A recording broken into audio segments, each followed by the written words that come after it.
Hello everyone, and welcome back to another video. I am Buckeye Mike, as you can tell right here. Thank you again for joining me in another video. Today, we're going to hop out of our Power 5 zone here, and I want to reel you into one of my absolute favorite group of 5 schools, as we are going to talk about the Marshall Thundering Herd. So sit back, relax, and enjoy what we have in store for you.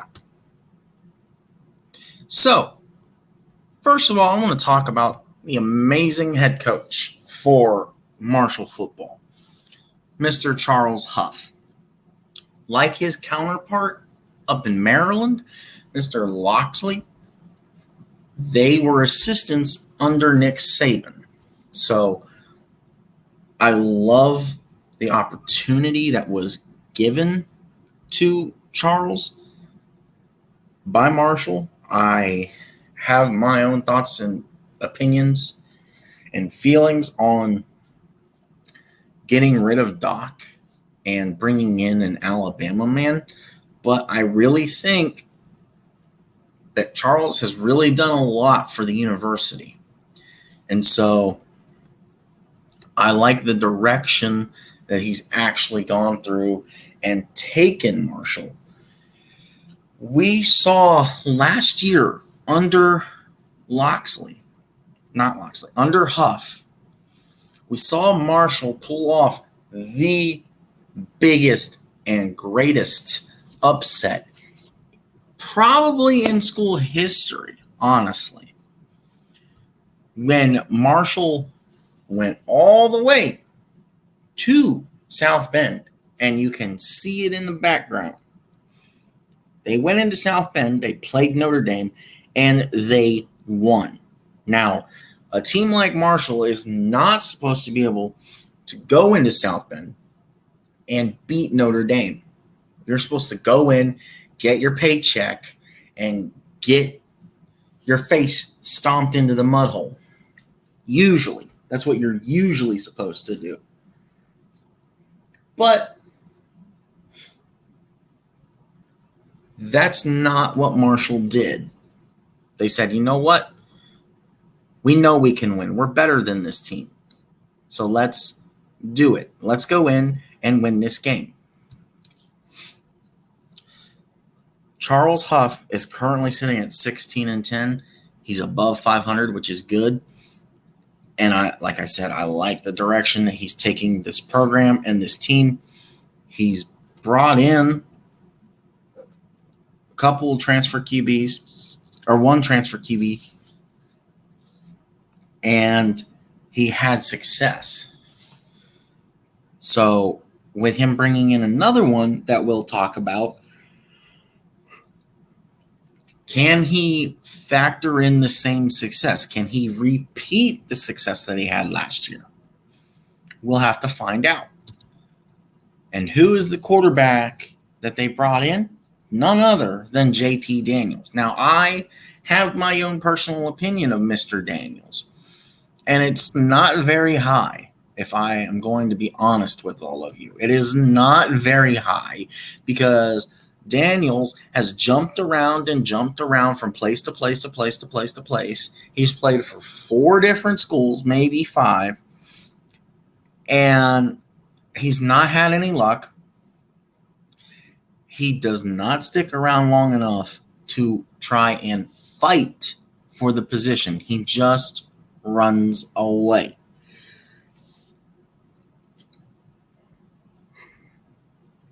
And that's a lot of why I don't like him, or mostly that I don't care for him. But he's with my Thundering Herd.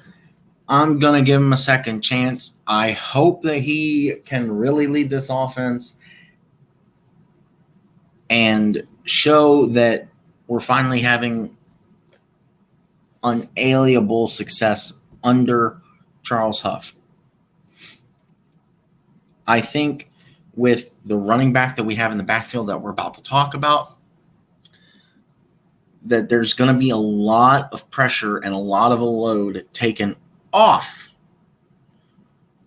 of JT Daniels.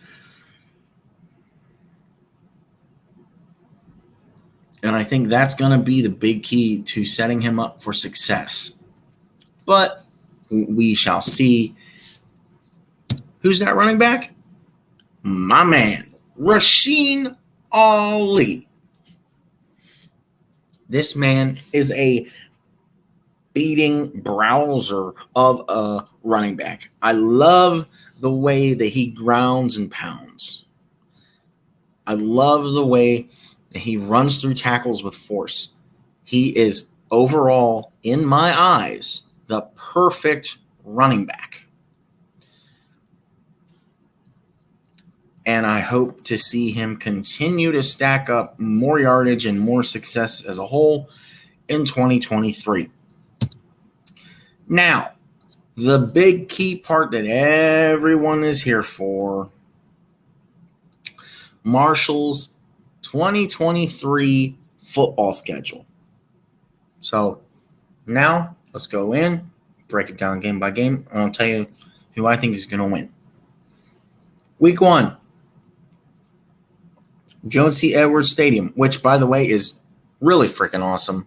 Such a great stadium. I loved my time that I spent there 2 years ago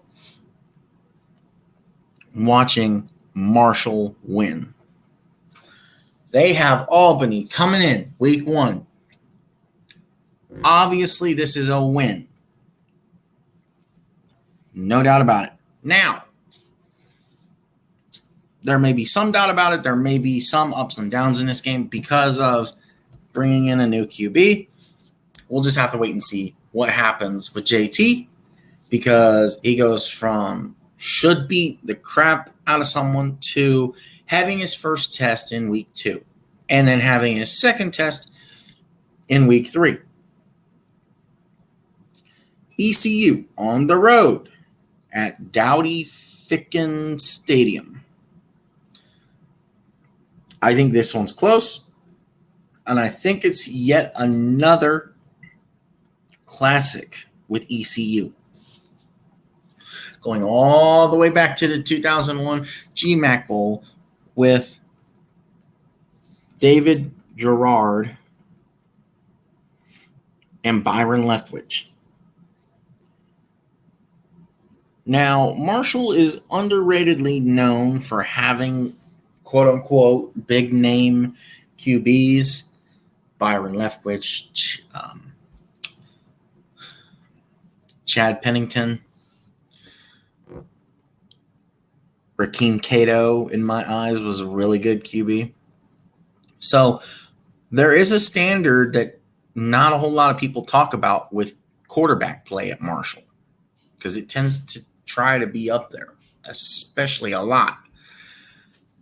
That being said, like I said, I think ECU will be a great game. I'm pulling for Marshall to win. I think it'll be close. Last second score of some sort. But I think Marshall will come out of there on top with a W. Now we come back home for a 2-game stretch before we go back on the road for a 2-game stretch. First, we've got Virginia Tech coming into the Joan. Now, I don't really have to talk a whole lot about this, because when we do our previews for week 3, or week 4 actually, that's when we'll talk more about it. But I think Virginia Tech easily gets the win here. Sadly, I think it's going to be lopsided. Now, Virginia Tech is on a downward spiral, and it has been for quite a bit. So there is a chance that Marshall does win this game, but highly unlikely that Marshall wins the game. So to be on the safe side, I'm going to go Virginia Tech here. Which leads to next week, September 30th. Old Dominion comes into town. This is your first Sunbelt opponent.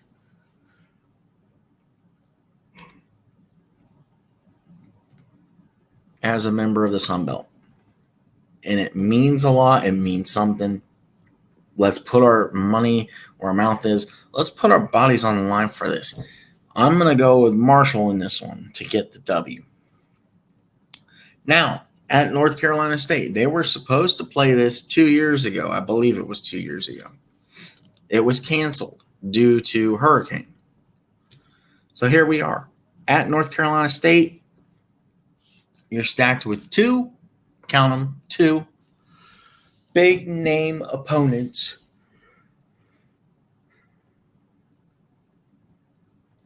for 2023. And if you pull off and beat Virginia Tech, I think this is where you do lose.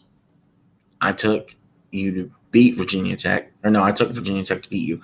So you really cannot afford to lose this game. Then again, you kind of can, because I really don't think a lot of people are projecting Marshall to be in title contention. If they are, that's great. But honestly, I don't think they are. So I think Marshall, sadly, loses here too at North Carolina State. And then from there, the following week, you go to Georgia to play at Georgia State. There's only two Sun Belt teams that are a threat. Realistically, one, but they're both sort of in rebuild, so maybe not, at least this year. There are potentially two Sun Belt threats to Marshall winning the division or winning one of the spots to play in the Sun Belt Championship. And that is your October 28th opponent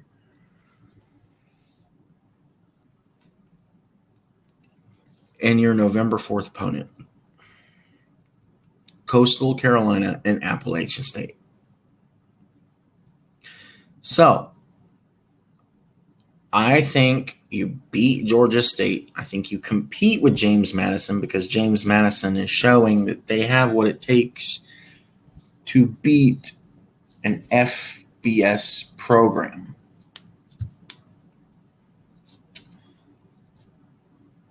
So I think you lose to James Madison, and I think you lose the next two to Coastal Carolina and Appalachian State. And I think to close out the season, you sweep the last 3 weeks, but you finish the season at 7-5. You finish on a positive note, because to me, Georgia Southern, South Alabama, and Arkansas State are not built the way that Marshall is built. And they're not, in my eyes, properly made right now to be able to compete with Marshall. So, that being said, I'm going to close the video out here. If you didn't figure it out, I think Marshall's going to go 7-5. I can't wait to possibly watch Marshall, because not all of their games are televised. I don't think it says the TV side of the schedule just yet on here.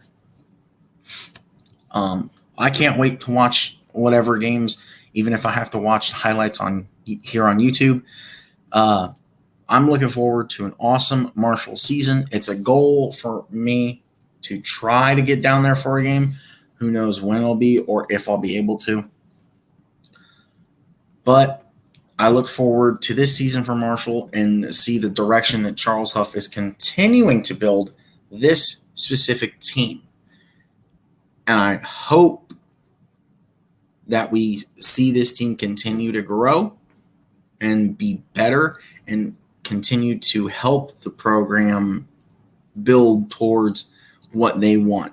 You know, winning conference, getting to a decent bowl game, getting to a good bowl game, winning the bowl games, and just continuing to have overall success, having an over 500 year after year. But I rest my case. Thank you, everyone. Again, I cannot wait to watch this team play this year. Thank you for tuning into the video. If you can, please comment, like, And most of all, subscribe. Hit that subscribe button as we are pushing out every possible college football team preview before the season kicks off. And I know that could bring my stuff down because I'm pushing it out real quick, but I want to get you guys this content and my opinions on all these teams. So stay tuned because we got a lot more coming. Thank you so much. Everyone have a great rest of your day.